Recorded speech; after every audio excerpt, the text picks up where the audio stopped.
This is Lady T with Lessons Learned Soul Tribe, and today we're going to do the Capricorn light versus dark reading using the Divine Feminine Oracle for the light message and the Dark Goddess Oracle cards for the dark message.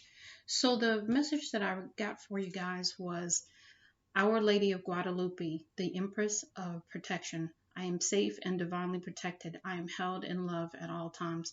And this was the light message. And then from the Dark Goddess Oracle, we got the card Erishk Higal or Erishk Kilgal. Ooh, this is hard to pronounce. My apologies. And this represents coercion. So let's read the message for Our Lady of Guadalupe. Who she is. Our Lady of Guadalupe is the emblazoned emblem of the uniquely powerful protection of a mother's love. Her image is believed to have miraculously appeared within the tilma or cloak of Saint Juan Diego. She appeared to him 4 times, the first of which was on December 9, 1531. She spoke to Juan in his native Nahuatl language and asked him to build a church in her honor. They were standing on the Tepeyac Hill outside of Mexico City, where the Spanish had recently destroyed a temple, and the mother goddess Tonantzin, an Aztec goddess of love. Juan Diego tried to convince the Archbishop of the authenticity of the apparition, but to no avail. He asked Guadalupe to give him a sign that would help convince the Archbishop of her identity. She appeared to Juan a final time and told him to collect the Castilian roses, not native in Mexico, that were in bloom on the top of Tepeyac Hill. He gathered the roses in his cloak, and when they fell before the Archbishop, they could both see the emblem of Our Lady Guadalupe inscribed on the inside of his cloak. Her image of Juan Diego's cloak has become Mexico's most popular religious and cultural symbol. It hangs above the high altar of the Basilica of Guadalupe in Mexico City. The basilica is the most visited Catholic pilgrimage site in the world and the world's 3rd most visited sacred site. Its preservation and mysterious creation have been a fascination for scholars and art historians for centuries. It seems to be defying the laws of nature, both by not decaying the way a natural substance should, and by having been created in what seems to be one fell swoop rather than with multiple brush strokes. This now famous image is worn as a symbol of protection from banners in the army during the Mexican War of Independence and on the backs of migrant workers to shield them from being whipped, to modern t-shirts and tattoos to protect devout Catholics and gang members with the exceptional love of the Divine Feminine. When your soul selects her card, what is outside of us is also within us. Even if we have never experienced a mother's love, the true force of that loving protection exists within us, so we can give it to ourselves. When Saint Juan Diego was concerned that the Archbishop would not believe him and was racing to meet Our Lady of Guadalupe, she appeared suddenly and said the most beloved phrase in the apparition story, a phrase that is inscribed on the entrance to her basilica: No estoy yo aquí, que soy tu madre. I am not here, I who am your mother. Am I not here, I who am your mother?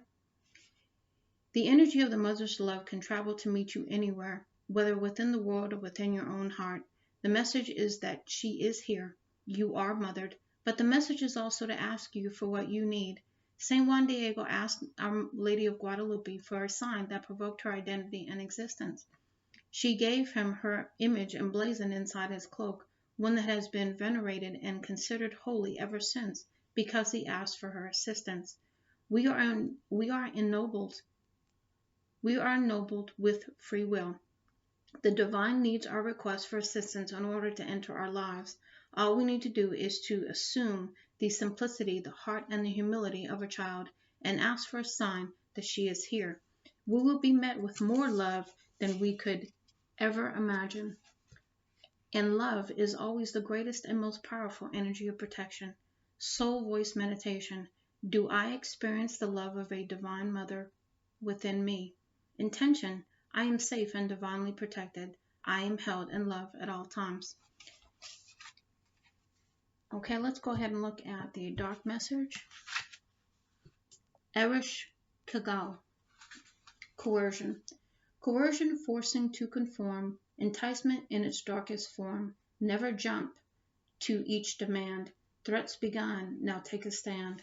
By the power of the dark goddess in me, protection in place, blessed be. Dark goddess guidance. You have seen some dark days indeed. It is as though your whole life has been run entirely by emotional blackmail. A victim of coercion, you have carried the fear, guilt, and shame placed upon you by others for their own benefit. Sensitivity to your own wants and needs is playing second fiddle to the desires of others.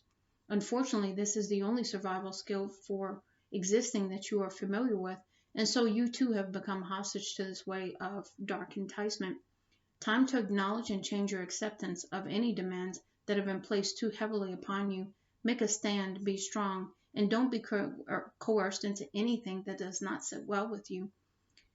Erish Kagal knows firsthand what it is like to be second best and advises you to walk away.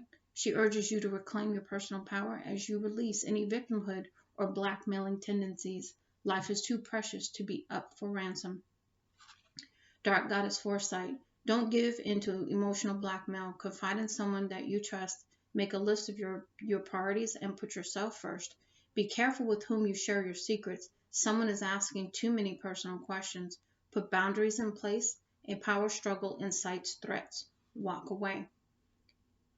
Erish Kagal revealed. Archetypal blackmailer. Of Sumerian origin, she passes judgment on the deceased.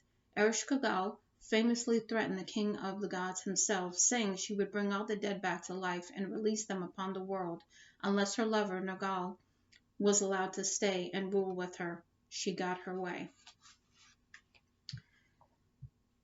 So I think the first message here is about embracing love. And if you have been in a situation where you don't feel like you have received a mother's love, then you reach out to Spirit and embrace the love that Spirit wants to give you. That will help heal this in you.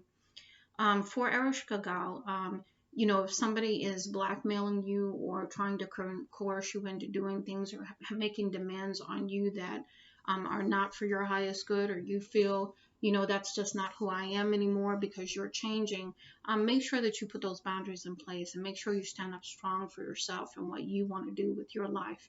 Remember, in all things, your decisions are your decisions. And those influences that are around you trying to make that seem differently need to be addressed. I hope this helps you. Much love and light, Lady T. Lessons Learned Soul Tribe, Capricorn, Light versus Dark reading, January 2022.